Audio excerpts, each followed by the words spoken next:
achará o seu valor, excede o de finas joias, o coração do seu marido confia nela. Bom dia, queridas ouvintes do programa Mães Amorosas. Hoje, 27 de janeiro, vamos desfrutar de mais provérbios, palavras de sabedoria. O provérbio de hoje diz assim: seja bendito o teu manancial e alegra-te com a mulher da tua mocidade. Provérbios 5:18. Temos como título a mulher da tua mocidade. Vamos lá? Se você é jovem e pretende se casar, saiba que para Deus o matrimônio é assunto muito sério. Desde o princípio, o Criador os fez homem e mulher e disse: por esta causa deixará o homem pai e mãe e se unirá à sua mulher, tornando-se os dois uma só carne. De modo que já não são mais dois, porém uma só carne. Portanto, o que Deus ajuntou, não o separe o homem. Mateus 19, 4 e 6. Você deve fechar a porta dos fundos da possibilidade de separação, não seguindo o modelo da sociedade de hoje, e pedir a Deus graça para que o seu casamento seja o único. Se você já vem de uma experiência fracassada, peça a Deus para não entrar em outra situação desastrosa. Para Deus, a mulher da sua mocidade é a sua companheira, a mulher da sua aliança, da qual o Senhor é testemunha. Em Malaquias 2:4. A razão do fracasso do casamento é porque o ser humano é egoísta. Cada um quer que o outro o satisfaça.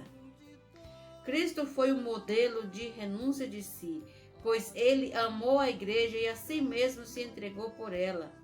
E porque ele hoje vive dentro de nós como o Espírito, pode nos ajudar a viver uma vida a dois, amando e cuidando um do outro. Efésios 5, 25 até 29. Somente assim a esposa terá um espírito manso e tranquilo, submissa ao seu marido, e este, por sua vez, tratará a sua mulher com a máxima consideração, como parte mais frágil, porque são juntamente herdeiros da mesma graça de vida, para que não se interrompam as suas orações. 1 Pedro 3, do 4 ao 7. Bom dia. Jesus Cristo é o nosso Senhor. Que Ele possa cuidar do nosso casamento, do casamento das irmãs, de cada família, que o Senhor possa reinar em cada lar e que nada negativo possa entrar no casamento das nossas amadas irmãs. Bom dia, Jesus Cristo é o nosso Senhor.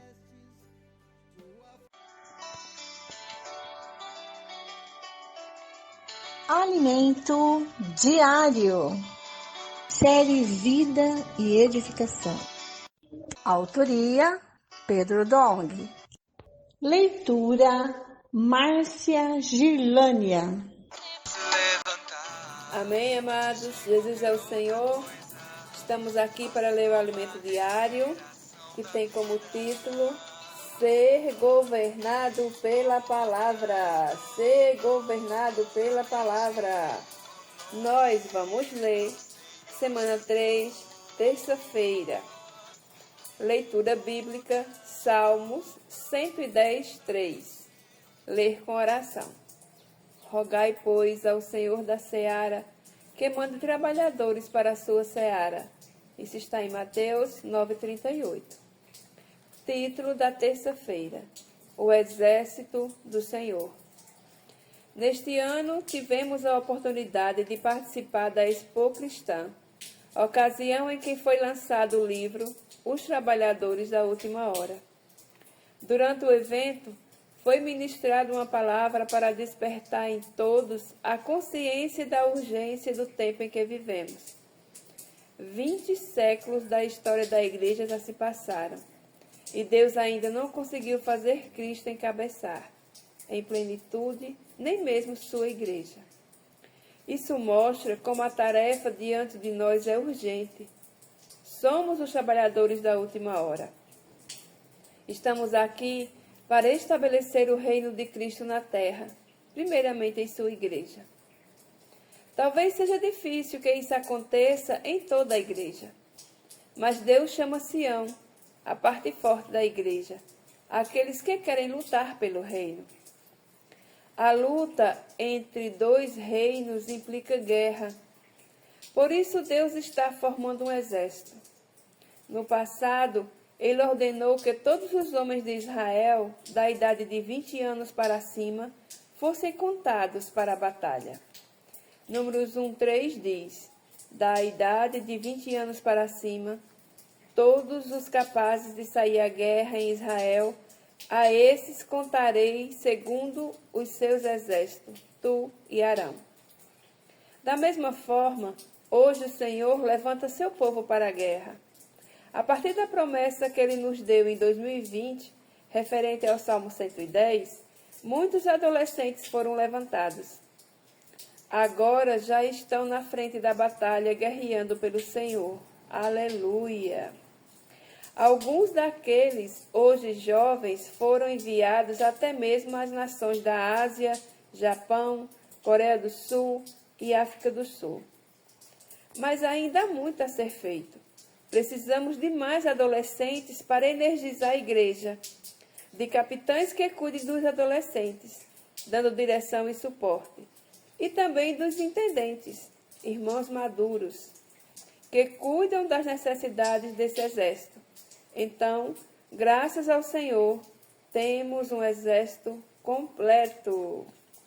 No Antigo Testamento, é nos mostrado que todas as 12 tribos de Israel se acampavam ao redor do tabernáculo no deserto. O tabernáculo era o centro do povo de Deus, o lugar onde habitava e de onde falava com Moisés, dentro dos santos. Moisés recebia a palavra de Deus e a transmitia ao povo como voz de comando. Assim, o governo de Deus estava no Santo dos Santos, ou seja, no tabernáculo. Hoje, a igreja é essa casa de Deus, seu tabernáculo, seu templo, seu santuário. É nele que temos sua presença. Ele ainda fala de dentro do tabernáculo. Em outras palavras, o tabernáculo é o centro da administração de Deus, de onde sai seu comando e governo. Por isso, como povo de Deus, estamos à sua disposição, em total submissão a seu governo. Quando o tabernáculo se movia, havia uma ordem específica para a saída do povo de um lugar e a caminhada rumo a um novo acampamento. Primeiro, um estandarte era erguido e 3 tribos marchavam, seguindo a coluna de nuvem durante o dia ou a coluna de fogo à noite. Depois, todas as 12 tribos se organizavam juntamente com os levitas, que carregavam todos os utensílios do tabernáculo. Onde quer que Deus determinasse que o povo se acampasse, os levitas precisavam montar rapidamente o tabernáculo. A igreja é o exército de Deus, que luta pelo reino de Deus.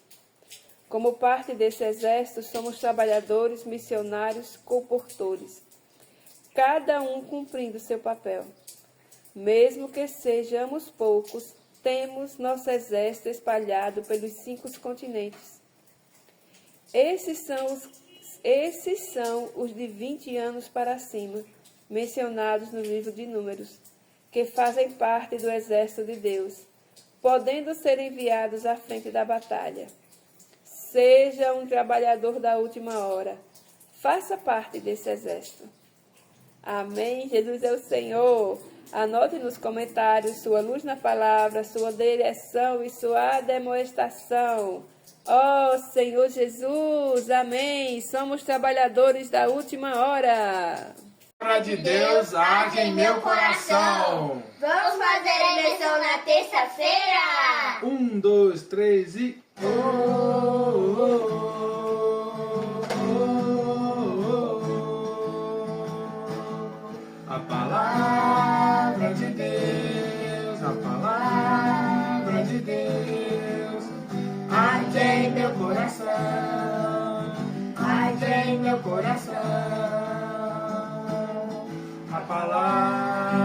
de Deus.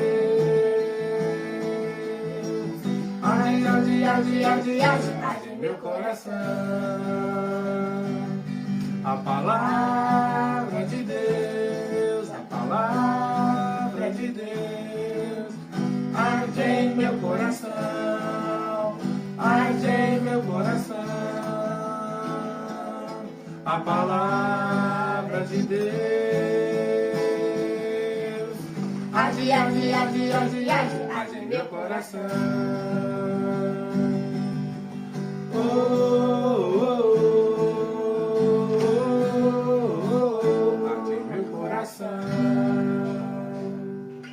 Amém.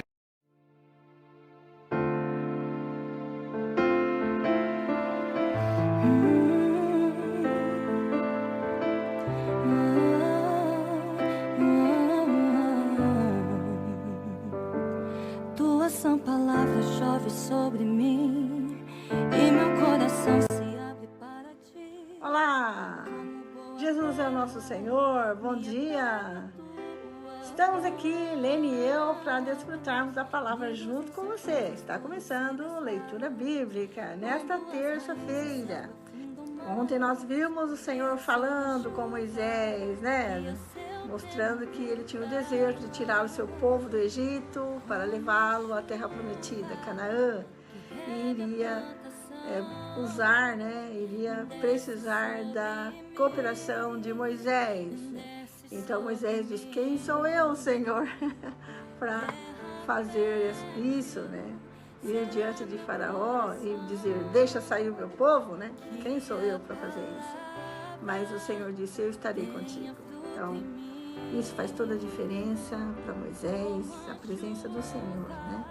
Então, e hoje também nós estamos com o Senhor. Então, tudo que nós fazemos, por toda a situação que nós passamos, nós devemos ter essa certeza: Deus está conosco. Amém? É isso aí. Senhor Jesus, e Deus está conosco nesta reunião também, né? Amém. Graças a Deus. Senhor, nós te agradecemos por essa terça-feira, porque estamos aqui lendo a palavra do Senhor, desfrutando do Senhor, com toda a nossa diligência, que o Senhor possa a cada dia nos fazer entrar mais na tua palavra, desfrutando dela, para que possamos ser virgens prudentes, cheias do Espírito, se viermos a morrer, se viermos a partir antes da sua vinda, que nós possamos ser as virgens prudentes, as virgens que estão cheias do azeite. E se nós permanecermos vivos e antes da sua vinda, o Senhor nos arrebatar. Esse é o nosso objetivo de estarmos aqui, buscando o falar do Senhor, enchendo-nos com azeite, né? Enchendo-nos do Espírito, para que essa palavra seja como a espada, né? Que nos traz discernimento, que separa juntas e medulas, Senhor, e que é capaz de discernir os pensamentos do coração. Aleluia! A palavra entra dentro de nós e faz a obra de santificação em nós, amém? É isso aí. Muito bom.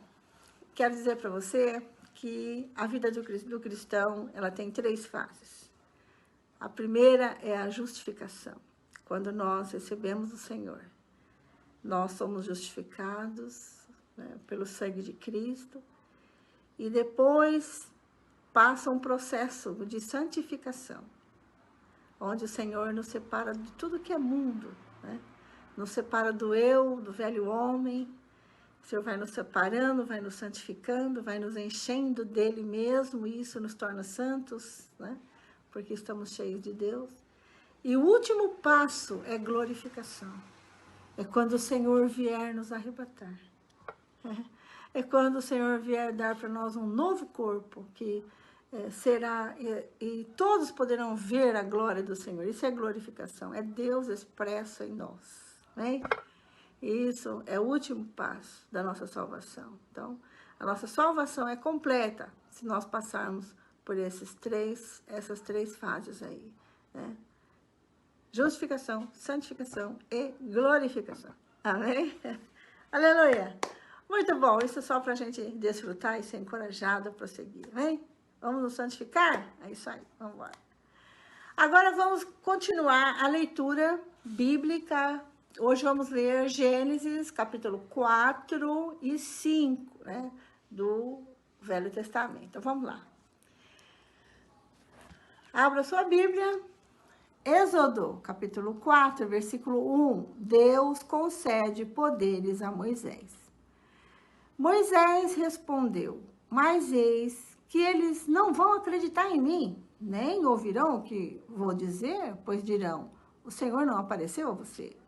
Então o Senhor perguntou a Moisés: que é isso que você tem na mão?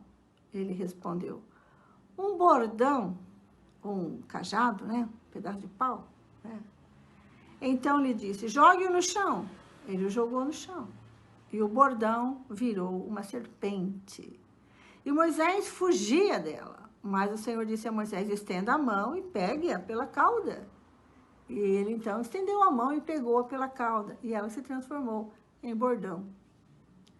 Então o Senhor disse: isto é para que creiam que o Senhor, o Deus de seus pais, o Deus de Abraão, o Deus de Isaque, o Deus de Jacó, apareceu a você. E o Senhor continuou: põe agora a mão no peito. Pôs a mão no peito. Então, o que aconteceu? Tirando a mão do peito, eis que ela estava leprosa, branca como a neve. Então, o Senhor disse: põe a mão no peito outra vez. E então, ele colocou. E ele a pôs no peito novamente. Quando a tirou, eis que havia se tornado como o restante da sua carne. O Senhor continuou: se eles não acreditarem em você, nem atenderem à evidência do primeiro sinal, talvez acreditarão na evidência do segundo. Se eles ainda não acreditarem mediante esses 2 sinais e nem ouvir o que você disser, pegue um pouco de água do rio, derrame na terra seca, e a água que você pegou no rio se transformará em sangue sobre toda a terra.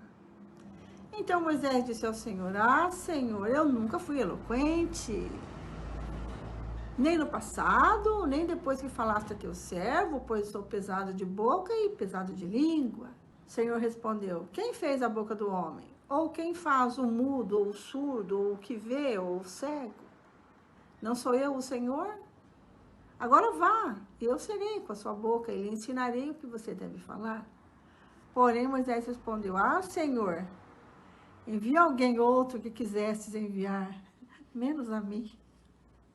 Ele queria escapar de qualquer jeito dessa missão aí, né?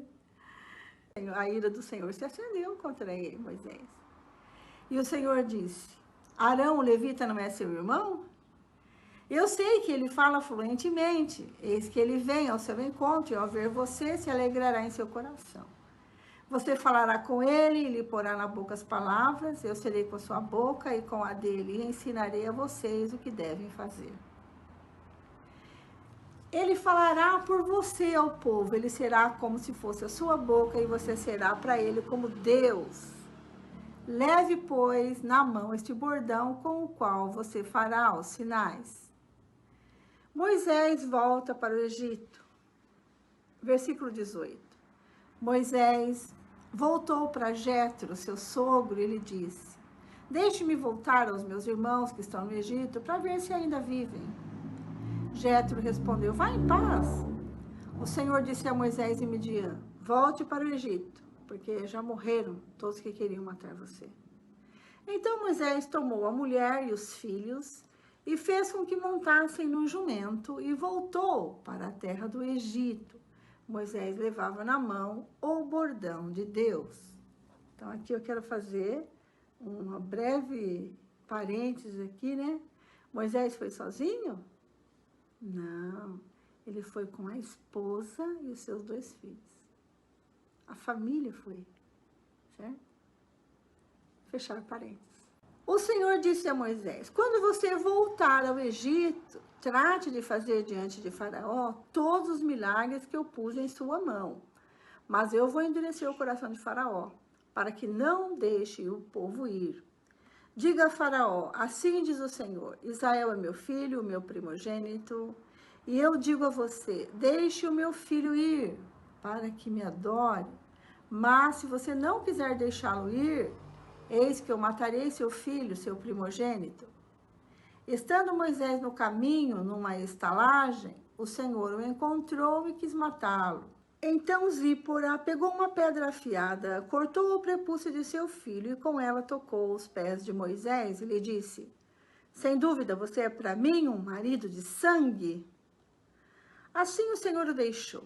E ela disse: marido de sangue por causa da circuncisão. O Senhor disse a Arão: vai encontrar-se com Moisés no deserto. Ele foi e, encontrando-o no monte de Deus, o beijou. Moisés relatou a Arão todas as palavras do Senhor com as quais o havia enviado e todos os sinais que ele havia mandado realizar. Então Moisés e Arão foram e reuniram todos os anciãos dos filhos de Israel. Arão falou todas as palavras que o Senhor tinha dito a Moisés, e este fez os sinais diante do povo, e o povo creu. E quando ouviram que o Senhor havia visitado os filhos de Israel e visto a aflição deles, inclinaram-se e adoraram. Moisés e Arão falam com Faraó, capítulo 5, versículo 1.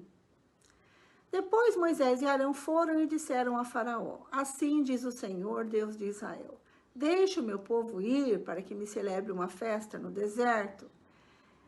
Faraó respondeu: quem é o Senhor para que eu ouça essa voz e deixe Israel ir? Não conheço o Senhor, não deixarei Israel ir. Eles prosseguiram: o Deus dos Hebreus veio ao nosso encontro, portanto deixe-nos ir caminho de 3 dias ao deserto, para que ofereçamos sacrifícios ao Senhor, para evitar que ele venha sobre nós com peste ou com espada. Então o rei do Egito disse: Moisés e Arão, por que estão afastando o povo das suas tarefas? Voltem ao trabalho.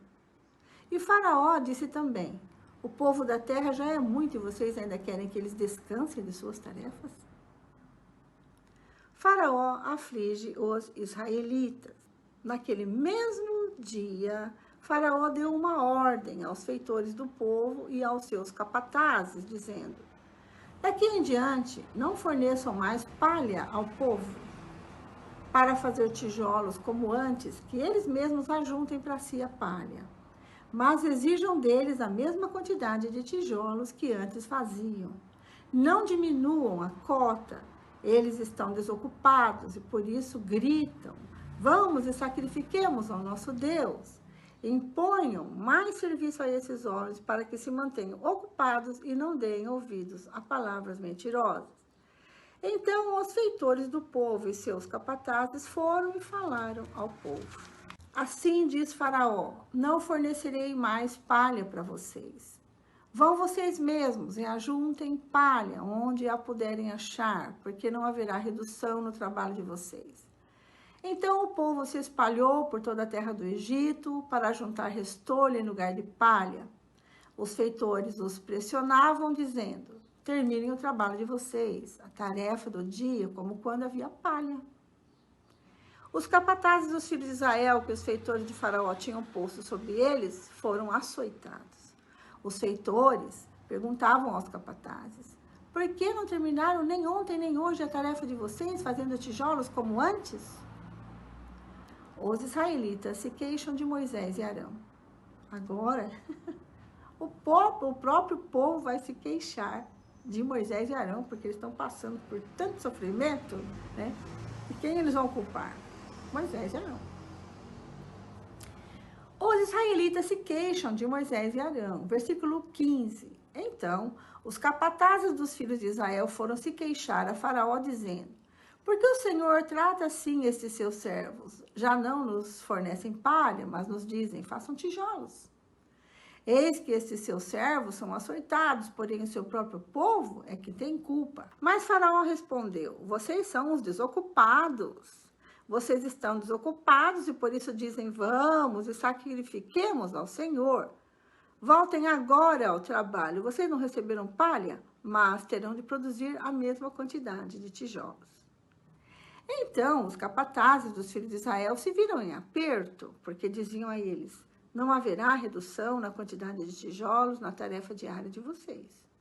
Quando saíram da presença de Faraó, encontraram Moisés e Arão, que estavam à espera dele, e lhes disseram: que o Senhor olhe para vocês e os julgue, porque vocês nos fizeram odiosos aos olhos de Faraó e diante dos seus servos, dando-lhes a espada na mão para nos matar.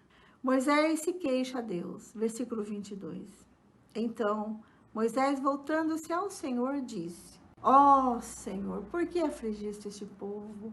Por que me enviaste? Pois desde que me apresentei a Faraó para falar-lhe em teu nome, eles têm maltratado este povo e tu nada fizeste para livrar o teu povo. Termina aqui a nossa leitura, né? Vai até o capítulo 5. E agora nós vamos às nossas notas. Nota 4, de 1 a 9. O Senhor deu 3 sinais para ele usar, caso o Faraó não acreditasse neles, né? Que o Senhor havia os enviado. E esses 3 sinais que o Senhor deu a Moisés pertencem à área da vulnerabilidade humana geral. Ataque por outras criaturas, doença e necessidade de água, certo? Ataque por outras criaturas, que é o transformar a vara em serpente. Doença, que é a questão da lepra, né? Pôs a mão no peito e a lepra apareceu. E a necessidade da água, que seria transformar a água em sangue. Então, esses 3 sinais aí, sendo que todos estão sob o poder soberano do Senhor, né? Não é verdade? O Senhor é que nos protege dos animais, né? De outras criaturas que possam nos ferir, o Senhor que nos livra de doenças e o Senhor também que nos dá água. Então, os sinais dão início a um padrão em Êxodo de ações que pretendem estimular a fé e a obediência. Então, aqui nós vemos Moisés sendo obediente ao Senhor, né? É isso que o Senhor requeriria de Moisés, obediência e fé, né? Nota 4, 3 a 4. Moisés geralmente usaria sua vara para defender de serpentes, né? A si mesmo e a seu rebanho. Agora, a sua vara se transformou em uma serpente. Uau! É desnecessária a especulação de que a ordem para pegar a serpente pela cauda, em vez de algum outro método, exigiria mais fé da parte de Moisés ou de que o escritor de Êxodo não estaria familiarizado com serpentes, né? Porque você pegar a serpente pela cabeça, ainda você se protege, né? Mas você pegar pela cauda, você fica totalmente exposto. Ela pode vir te picar, né? Então, o Senhor manda que pegue pela cauda. Então, teria que ter muita fé para fazer isso, né? Moisés, então, tenta sair da situação, né? Senhor, não quero fazer isso, não. Né? Não quero, Senhor, não sou essa pessoa ideal para fazer isso. Manda qualquer outro, menos eu. Então, Moisés começou dizendo, não sou eloquente. Nota 4, 14 e 16. Então, o Senhor diz para ele, eu serei com a tua boca. E repete mais uma vez a sua promessa de estar com Moisés. E aplica igualmente a Arão, né? Para ajudá-los a falar bem. Deus prometeu, eu serei com a tua boca e com a dele. Então, o Senhor faz uma promessa para os dois, aí, Moisés e Arão, certo? A promessa de que Deus ensinaria a Moisés e a Arão o que dizer, fazer, possuir paralelos no Novo Testamento. Referência para você, Lucas 12, 11 a 12. E João 14, 26. A relação operacional que o Senhor descreveu para Arão e Moisés era análoga de um profeta com Deus. Ele será teu porta-voz, ele se referindo a Arão, né? Ele será uma boca para você. E Moisés seria como Deus para Arão. Então, colocando assim Moisés acima de Arão, né? Ao lhe dizer o que falar ao povo, Moisés tinha se queixado de ter uma boca defeituosa, agora teria uma nova para usar. Quer dizer, não tinha desculpa agora, né? Você não quer ir sozinho, você vai com Arão. Você não sabe falar, então ele vai ser sua boca. Então, enfim, ele não teve como recusar agora, né? Então, Moisés vai, pega a sua família, né, e parte para o Egito. Então, Moisés e Arão falam com o faraó que eles precisam sair para celebrar uma festa ao Senhor no deserto, né? E esse é recusado, então eles aumentam o seu serviço, dizendo, vocês estão ociosos aqui, então antes dava palha para você fazer tijolo, agora você não vai ter mais a palha. Agora, então, você não vai ter mais a palha e você vai ter que dar conta da mesma quantidade de tijolos, né? Então, apertou aí o serviço, né, do povo de Israel. E eles, então, se revoltam contra Moisés e Arão. Nota 5:21. Anteriormente, quando Moisés interveio em uma briga entre israelitas, um deles contestou o seu direito de agir como juiz e acusou Moisés de pretender matá-lo. Lembra-se disso? A gente viu ontem, né? Agora, os capatazes invocam o Senhor para que julguem Moisés. Eles não estavam esperando liberdade neste momento. Suas esperanças para o restabelecimento do status que há pouco tinham sido esmagadas, de tal forma que eles consideraram Moisés o responsável por sua morte iminente. Eles acreditavam que Moisés os fizeram tão repugnante aos egípcios, né? Fizeste que o nosso cheiro fosse abominável, que eles iriam querer matar os israelitas. O comentário dos capatazes israelitas também revela que eles já reconheciam que o Senhor tinha o direito e a competência para agir como juiz supremo na situação. Nota 5:22-23. Os capatazes esperavam ganhar o favor do faraó, censurando outros pelo problema. Eles ainda viam o seu bem-estar como debaixo do seu controle. Quando falou com o Senhor, Moisés, de maneira ousada, responsabilizou tanto o Senhor quanto o faraó. Trataste tão mal e ele fez mal a este povo. Pela piora das condições, e asseverou que o Senhor nada fizera para livrar o seu povo. A obediência às ordens do Senhor por parte de Moisés e Arão e das autoridades dos israelitas tinham causado problema ao invés de alívio imediato. Termina aqui as nossas notas. Certamente não seria fácil, né, cumprir essa ordem do Senhor, né? Só quem serve o Senhor entende, né, isso. Você tem que obedecer, né? Se o Senhor falou com você, se você recebeu um encargo, uma comissão do Senhor, você não tem outra alternativa a não ser obedecer, né? Então, Moisés atendeu, né, ao Senhor e, junto com Arão, eles estão agora passando uma perseguição aí, né, por parte dos próprios israelitas, né? Mas muitas outras coisas virão. E nós vamos acompanhar tudo isso, tá bem? Então, eu desejo que você tenha um dia abençoado e que amanhã volte para cá, para a gente conhecer um pouco mais a palavra do Senhor, tá bom? Fiquem agora com a irmã Lene, que dá continuidade à nossa leitura bíblica de hoje, com Salmos, Provérbios e o livro de Mateus. Tchau, tchau. Até amanhã. Olá, bom dia, queridas ouvintes do programa Mães Amorosas, mais uma vez com a leitura bíblica. Hoje, 27 de janeiro. Vamos continuar com a leitura lendo Salmos capítulo 22, a partir do versículo 19 até 31. Provérbios 5, versículo 15 a 21. E o Evangelho de Mateus 18, do 1 ao 22. Então, vamos iniciar lendo Salmos, que fala assim. Ainda é o capítulo 22, um grito de angústia e um salmo de louvor. É um cântico de Davi, salmo de Davi. E ontem lemos do 1 ao 18, hoje a gente termina o capítulo a partir do 19, que a gente vai ler agora. Tu, porém, Senhor, não te afastes de mim. Força minha, apressa-te em mim socorrer. Livra a minha alma da espada e das presas do cão, a minha vida.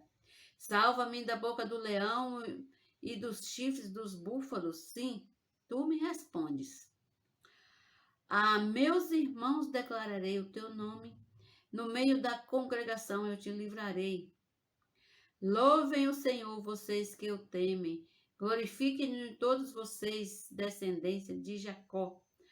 Temam-no, todos vocês, posteridade de Israel, porque não desprezou nem detestou a dor do aflito, nem ocultou dele o seu rosto, mas o ouviu quando lhe gritou por socorro. De ti vem o meu louvor na grande congregação. Cumprirei os meus votos na presença dos que o temem. Os sofredores hão de comer e fartar-se. Louvarão o Senhor aqueles que o buscam. Que o coração de vocês vivam para sempre. Os confins da terra se lembrarão do Senhor e a ele se converterão. Diante dele se prostrarão todas as famílias das nações, pois do Senhor é o reino, é ele quem governa as nações. Todos os ricos da terra hão de comer e adorar, e todos os que descem ao pó se prostrarão diante a ele, até aquele que não pode preservar a própria vida. Agora, o versículo 30. A posteridade o servirá e se falará do Senhor a geração vindoura. Virão e anunciarão a justiça dele. Ao povo que há de nascer, contarão que foi ele quem o fez. Amém? Se a gente ensinar os nossos filhos hoje sobre as coisas do Senhor, os preceitos, os mandamentos, a palavra, as gerações vindouras com certeza vão falar do Senhor. Vão declarar que Deus é o nosso Senhor, que Deus é o nosso rochedo, que de Deus vem a nossa vida. Amém. Agora vamos ler Provérbios, capítulo 5, versículo 15 até 21. Beba a água da sua própria cisterna e das correntes do seu poço, porque você derramaria as suas fontes lá fora e os seus ribeiros de águas pelas praças. Que sejam para você somente e não para os estranhos que estão com você. Seja bendito o seu manancial e alegre-se com a mulher da sua mocidade. Corça amorosa e gazela graciosa, que os seios delas saciem você em todo tempo. Embriague-se sempre com as suas carícias. Meu filho, por que você andaria cego atrás de uma estranha e abraçaria os seios de outra? Porque os caminhos do homem estão diante dos olhos do Senhor, e ele considera todas as suas veredas. Amém? Aqui o que me chamou a atenção aqui é fidelidade no casamento. O casamento é para Cristo e a igreja. Portanto, que um ame ao outro. Amém. Agora vamos ler o Evangelho de Mateus, capítulo 18, versículo 1 até 22. O maior no reino dos céus. Naquela hora, os discípulos se aproximaram de Jesus e perguntaram: quem é o maior no reino dos céus? E Jesus, chamando uma criança, colocou-a no meio deles e disse: em verdade lhes digo, se vocês não se converterem e não se tornarem como crianças, de maneira nenhuma entrarão no reino dos céus. Portanto, aquele que se humilhar como esta criança, esse é o maior no reino dos céus. E quem receber uma criança tal como está em meu nome, é a mim que recebe. E se alguém fizer tropeçar um destes pequeninos que creem em mim, seria melhor para esse que uma grande pedra de moinho fosse pendurada no seu pescoço e fosse afogado na profundeza do mar. Ai do mundo por causa das pedras de tropeço, porque é inevitável que elas existam, mas ai de quem é responsável por elas. Se a sua mão ou o seu pé leva você a tropeçar, corte e o jogue fora, pois é melhor você entrar na vida manco ou aleijado do que, tendo 2 mãos ou 2 pés, ser lançado no fogo eterno. E se um dos seus olhos leva você a tropeçar, arranque-o e jogue fora, pois é melhor você entrar na vida com um só dos seus olhos do que tendo dois ser lançado no inferno de fogo.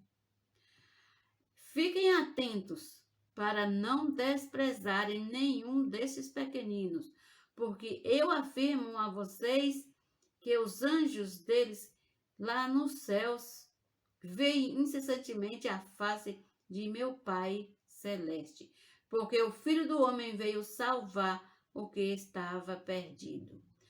O que vocês acham? Se um homem tiver 100 ovelhas e uma delas se desgarrar, não deixará ele nos montes as 99, indo procurar o que se desgarrou? E se consegue encontrá-la, em verdade lhes digo que ficará mais alegre por causa desta do que pela 99 que não se desgarraram. Assim, não é da vontade do Pai de vocês, que está nos céus, mas que se perca um só desses pequeninos. Assim, não é da vontade do Pai de vocês, que está nos céus, que se perca um só desses pequeninos. Versículo 15. Como tratar um irmão que peca? Se o seu irmão pecar contra você, vá e repreenda-o em particular. Se ele ouvir, você ganhou o seu irmão. Mas se não ouvir, leve ainda com você uma ou duas pessoas, para que, pelo depoimento de 2 ou 3 testemunhas, toda a questão seja decidida. E se ele se recusar a ouvir essas pessoas, exponha o assunto à igreja. E se ele se recusar a ouvir também a igreja, considere-o como gentil e publicano.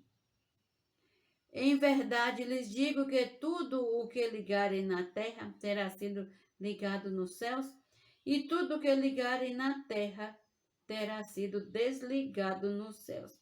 Em verdade também lhes digo que, se 2 de vocês sobre a terra concordarem a respeito de qualquer coisa que vierem a pedir, isso lhes será concedido por meu Pai que está nos céus. Porque onde estiverem 2 ou 3 reunidos em meu nome, ali estou no meio deles. Agora é a parábola do servo que não queria perdoar. Então Pedro, aproximando-se, perguntou a Jesus: Senhor, até quantas vezes meu irmão pecará contra mim, que eu lhe perdoe? Até 7 vezes? Jesus respondeu: não digo a você que perdoe até 7 vezes, mas até 70 vezes 7. Então não tem fim. Não tem fim. Vamos perdoar uns aos outros. Não somos diferentes de ninguém. Graças a Deus, Deus nos fez, Deus nos deu o Espírito dele. Ó Senhor Jesus, termina aqui a leitura bíblica de hoje e até amanhã com mais a leitura bíblica, e que as irmãs possam meditar nesta palavra de hoje, principalmente quando fala da ovelha desgarrada, né? Que houve mais festa no céu quando foi encontrada a desgarrada do que pelas 99, né? Que já estava lá guardadas, né? Senhor Jesus, e o maior no reino dos céus, cuidar dos pequeninos, cuidar das pessoas que precisam, pregar o evangelho para elas. Amém.